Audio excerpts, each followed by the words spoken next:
This is Heliox, where evidence meets empathy. Independent, moderated, timely, deep, gentle, clinical, global, and community conversations about things that matter. Breathe easy. We go deep and lightly surface the big ideas.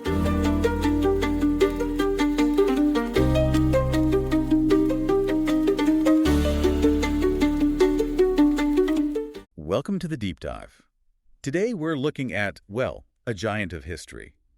Leonardo da Vinci. An absolute giant. Yes, painter, of course, a master painter, but also draftsman, sculptor, architect, engineer. I mean, he really was the Renaissance man. The embodiment of it. Yeah. Known for just incredible skill, that intelligence, and really embodying the humanist ideal. And everyone knows the big ones, right? The Last Supper, the Mona Lisa. Yeah. They still just draw you in. They really do. And for this deep dive, we're not just, looking at the paintings. We want to get behind them. Right. What made him tick? Exactly. We're digging into how his scientific curiosity, especially with optics and perspective, how that directly shaped his art. Yeah, we've got some great sources here, looking at things like his perspective. Which is fascinating in itself. Totally, and how his science wasn't separate, but actually used to kind of elevate the art itself. In his biography, the works, the whole Renaissance context, It's all part of the picture. Okay, so our mission today, uncover how Leonardo's scientific side directly fed his art, how it influenced his techniques, and maybe even his whole view of painting as this serious intellectual thing. Not just a craft. Not just a craft. Okay, let's unpack this. Where do we start? Well, I think fundamental to Leonardo is his belief about seeing. Sight was everything. Supervidir. Knowing how to see. It wasn't just looking. It was a deep observation. That was the path to knowledge for him. And you really see that everywhere in his work, don't you? Not just art? Oh, absolutely. It drove his engineering ideas, his incredibly detailed studies of nature, plants, animals. He didn't compartmentalize. It was all connected. This drive to really see. Exactly. And his training set him up perfectly for this. His apprenticeship with Verrocchio. Right. That wasn't just learning brushstrokes. Not at all. He was doing metalwork, studying anatomy, really looking closely at plants, animals, and crucially, optics, perspective, color theory. It was incredibly broad. Which leads to this really interesting idea. The science wasn't a hobby, was it? No, not a distraction. Our sources suggest he saw science, especially the principles behind vision and perspective, as a way to boost painting's status. To make it more than just a manual skill. Precisely. To move it from being seen as, a humble craft towards being recognized as one of the liberal arts. Alongside things like grammar, logic, geometry. Right. Think about that old distinction like Aristotle's between the arts for free citizens, the liberal ones, and the manual, menial arts. Leonardo wanted painting firmly in that first camp. And showing its scientific basis was the way to do it. It demonstrated intellectual rigor. It wasn't just about having a good eye or a steady hand. And you see that directly in his anatomical studies. Absolutely. Understanding how the body worked, the muscles, the bones, that allowed him to paint the human form with such stunning realism. It wasn't just surface deep. He knew the structure underneath. Exactly. And that same drive for accuracy, for capturing reality consistently, especially depth on a flat canvas, that led him to invent the perspective. Yes, the perspective.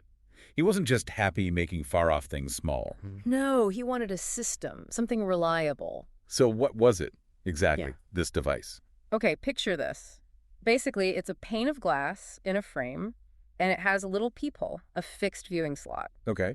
So Leonardo would set this up between himself and the scene he wanted to paint. He'd look through that single fixed viewpoint and trace the outlines of what he saw directly onto the glass. Like tracing paper, almost. Sort of, yeah. And that tracing became his guide, his template for the painting.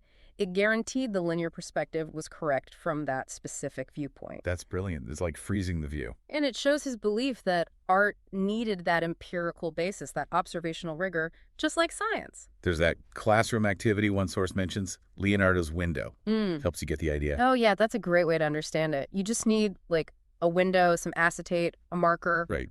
Tape the acetate to the window. Sit in a chair, keep your head perfectly still, close one eye, that's key, the single viewpoint, and trace what you see outside onto the acetate. You're basically doing what Leonardo did with his gadget. Exactly. And suddenly, those abstract rules of perspective, they click. You start seeing the horizon line, right? Yeah. And the orthogonal lines. The ones that seem to rush away and meet at the vanishing point. Yeah, that simple exercise makes it tangible. You see why that fixed viewpoint is so critical. And you see why Leonardo was so obsessed with mastering it. Okay, so perspective was huge for him. And naturally, that pushed him into optics, the science behind seeing. It really did. And interestingly, his first ideas about vision were, well, pretty ancient. The old visual rays theory. Yeah, like Plato believed. That the eye sends out rays that touch objects. Leonardo even wrote about the eye transmitting its image to objects. But he didn't stick with that, did he? His curiosity kicked in. It always did. His own observations wanting a better explanation. By around 1492, his thinking shifted. Towards intromission. Exactly. The idea that light rays come from objects into the eye. Much closer to how we understand it now. And he was reading the experts of the time. Oh, yes. He studied Alhazen, the Arab scholar, plus Whitelow, Pecham. He was engaging with the science, figuring out what made sense based on how light actually behaves, reflecting, refracting. Which would definitely impact how you paint light and shadow, realistically. Immensely. The old outgoing ray theory just didn't explain light and shadow distribution as well. So he wasn't just accepting old ideas, he was testing them, thinking critically. Always. And this deeper understanding of optics got him thinking about visual perception itself, how the eye can be tricked, visual illusions. Fascinating. And it wasn't just earthly sight either. He was looking up at the planets. Yeah, astronomy fascinated him, especially planetary reflection. Not so much the cosmological models of the day. More how we see the planets. Exactly. The visual perception of the heavenly bodies. One source even calls his astronomy a handmaiden to his optics. He was always looking for those connections. I love that detail about him experimenting. Looking at the moon's shadow by blocking the bright part. Right, such a direct observational way to study light and shadow. He was really analyzing how light works. How it bounces between things, reflects, refracts. Even between planets, and then applying those big picture observations back to how light works on Earth and how to show it in his art. Including analyzing light sources, shadow sources, the nitty-gritty. Totally. He figured out how the brightness of a surface, especially something complex like a face. With all its curves and planes. Right. How its brightness depends on how many light rays hit it and from what angles. That's how he understood differential illumination, why some bits are bright and others are in shadow. Okay, so he's got this deep scientific understanding of light.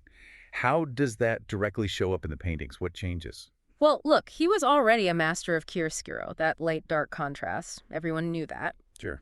But this deeper scientific grasp, it took it to another level. He wasn't just objectively recording what he saw anymore. There was an evolution. Definitely. Our sources contrast his earlier work, more focused on just getting the forms right, with later pieces where the impression of light, its atmosphere, becomes much more important. Like the two versions of the Virgin of the Rocks. That's a perfect example. Compare them.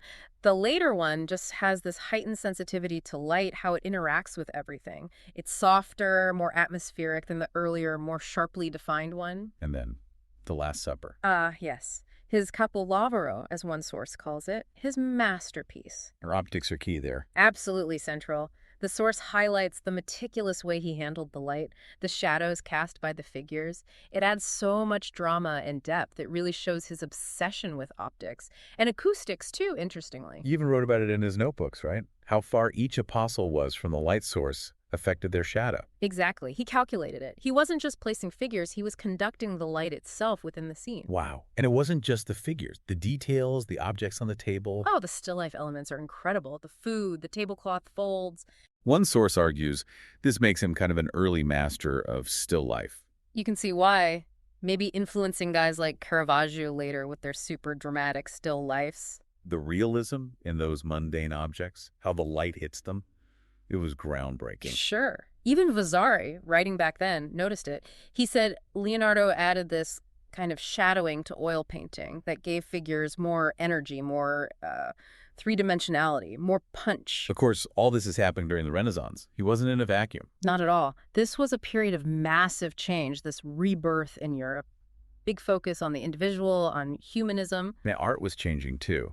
Not just religious themes anymore. Right. More secular subjects, new patrons commissioning work. Our perspective becomes huge across the board in art then. Definitely. That drive for realism, for creating believable space on a flat surface, was everywhere. And the Mona Lisa kind of sums up a lot of that Renaissance ideal, doesn't it? It really does. That subtle, realistic shadowing we talked about, giving her face such depth, and that hazy background, the aerial perspective, it all feels so real, yet mysterious. Classic Renaissance. It's wild how much Renaissance art still impacts us. Totally. It's still taught, obviously, but it pops up everywhere. Like Beyoncé's Renaissance album or Ariana Grande videos. Yeah, the visual language, the styles, the techniques, Yeah. they're still being used and referenced constantly. And Leonardo is just such a key figure in all of that. His scientific side, especially anatomy and optics, was baked into his art. Couldn't separate them. His curiosity fueled everything. Okay, so let's try and pull this all together. The main takeaway seems to be Leonardo's science wasn't a side project. Not at all. His relentless curiosity, his deep dives into optics, perspective, they were fundamental, absolutely central to his art. And to his ambition for what painting could be. Right. Elevating it, making it an intellectual pursuit grounded in principles. His perspectograph, his amazing understanding of light and shadow built on observation and theory, that's what let him create things nobody had seen before. Works with incredible realism, incredible depth. He changed art history, no question. Which leaves us with something for you, the listener, to think about. Consider that power of mixing things up. Art and science for Leonardo. Yeah. When you connect fields that seem separate, what happens? Can integrating different ways of thinking lead to breakthroughs? A deeper understanding? What are the windows, maybe the perspectographs, in your own world that could offer a totally fresh perspective? Something to mull over. Thanks for taking this deep dive with us. Thanks for listening today. 4 recurring narratives underlie every episode: boundary dissolution, adaptive complexity, embodied knowledge, and quantum-like uncertainty. These aren't just philosophical musings, but frameworks for understanding our modern world. We hope you continue exploring our other podcasts, responding to the content, and checking out our related articles at helioxpodcast.substack.com.